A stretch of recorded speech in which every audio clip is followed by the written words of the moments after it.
অভিষেক বন্দ্যোপাধ্যায়ের 17টি সম্পত্তিতে পুরসভার তরফে নোটিশ দেওয়া হয়েছে, যার দায় এড়িয়ে গেলেন ফিরহাদ হাকিম। কিছুই জানা নেই, কারো ইজারা নিইনি। অভিষেক সম্পত্তি বিতর্কে দায় নিতে চাইলেন না mayor Firhad Hakim. KMC building বিভাগ কাকে নোটিশ দেবে কাকে দেবে না সেটা আমাদের পলিসি ম্যাটার নয়। আমি কারো ইজারা নিইনি, কাকে বিল্ডিং বিভাগের নোটিশ সেটা বড় চেয়ারম্যানকেও জিজ্ঞাসা করে না। অভিষেক সম্পত্তি নিয়ে বিতর্কে সাফ জানিয়ে দিলেন mayor Firhad Hakim.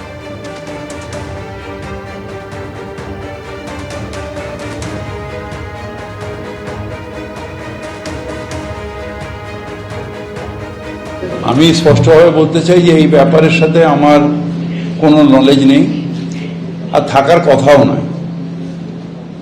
KMC building department কাকে নোটিশ দেবে কাকে দেবে না, কোন নোটিশে কি সেকশন, এটা আমাদের পলিসি ম্যাটার নয়। আর এটার সাথে আমার থাকা আমার এখতিয়ারের মধ্যে নেই, আর আমি এই ব্যাপারে কোনো ওয়াকিবহালও নেই। এই পুরো ঘটনাটায় আমার কোনো ওয়াকিবহাল নেই বা আমার কোনো জানাও নেই।